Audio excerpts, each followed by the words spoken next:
नहमदुहु व नुसल्ली अला रसूलिहिल करीम।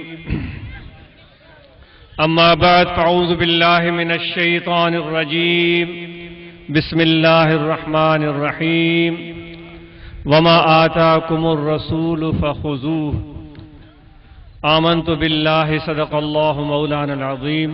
व क़ाल अल्लाहु तबारक व तआला फ़ी शान हबीबिही। बिस्मिल्लाहिर रहमानिर रहीम। इन्नल्लाह व मलाइकतहु युसल्लूना अलन नबी या अय्युहल्लज़ीना आमनू सल्लू अलैहि व सल्लिमू तस्लीमा। अल्लाहुम्मा सल्लि अला सय्यिदिना व मौलाना मुहम्मद व अला आलिहि व अस्हाबिहि अजमईन। सामीन, तमाम गुफ्तगू ऐं वाइज़ नसीहत कुरान मजीद जी आयात अहादीस ॿुधी चुका आहियो ऐं अल्हम्दुलिल्लाह जंहिंमें उलमा भी हुया, उस्ताद भी हुया। तव्हांजा हम पेश ताजिर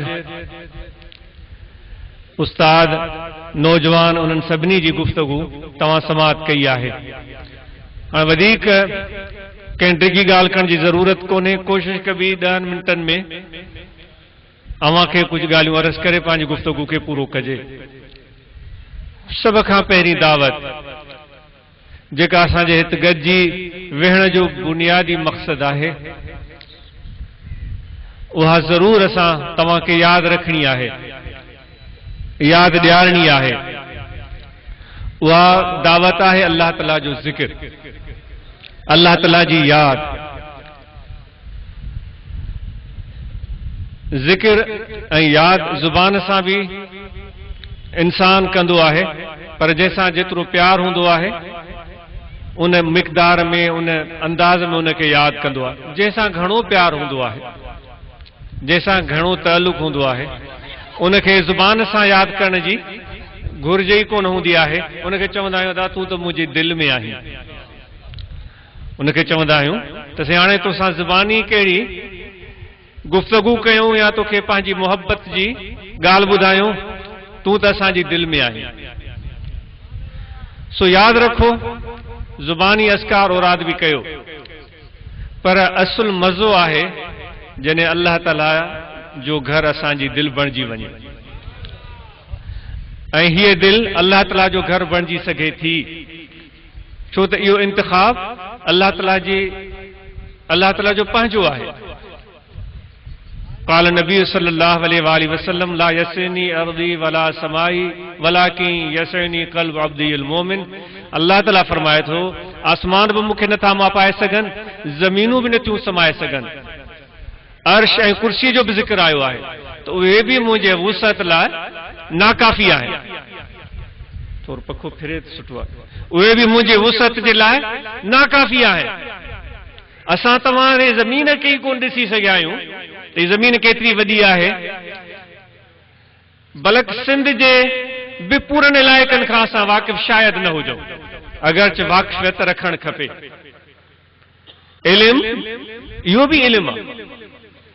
तव्हां मदरसे में इल्मु हासिल कयो, स्कूल में इल्मु हासिल कयो, इल्म खे खुटाए कोन सघियो। मतां को ईअं भाए त सही मां मदरसे में पढ़ियो आहे, फलाणे उस्ताद वटि, फलाणे आलिम वटि, हाणे मां इल्मु खुटाए छॾियो।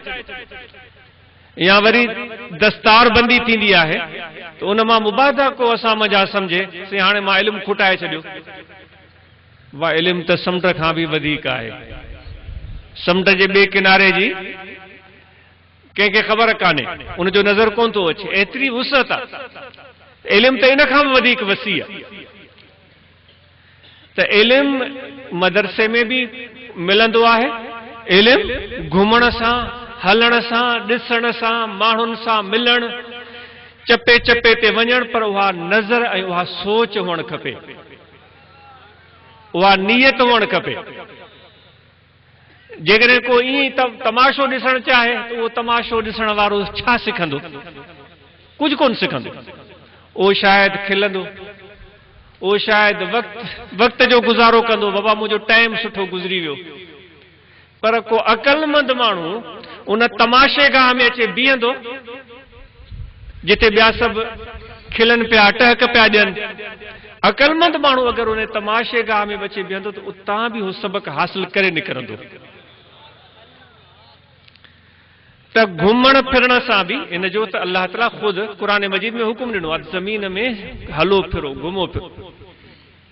पर हलो घुमो फिरो हिकु नियत खणी त सिखंदो। कहिड़ी नियत खणी निकिरो त सिखंदो। सिखण जे लाइ त लुकमान हकीम जी मशहूर ॻाल्हि इंतिहाई क़ाबिल गौर आहे। उन खां पुछियो हुयो त साईं तो अक़ल किथां सिखियो? त उन जवाब ॾिनो त मां नादान ऐं बेवकूफ़ माण्हुनि खां अक़ल सिखियो आहे।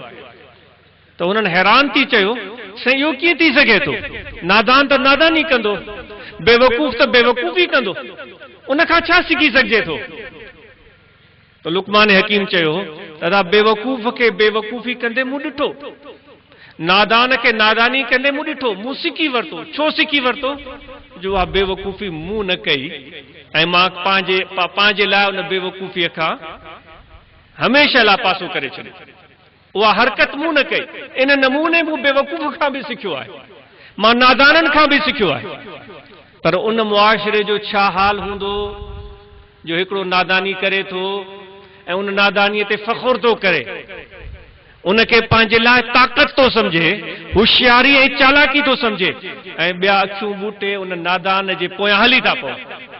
बाबा इहा ई कामयाबी आहे, इहा ई अक़लमंदी आहे। अगरि को सम्झ वारो माण्हू असांखे सम्झाए थो त उनखे चवंदा हे कमज़ोर आहे, हे ड्रिजणो आहे। बिल्कुलु असांजे मौजूदा सूरत हाल ते रूमी साहब जो ही वाक़ियो फिट थो अचे।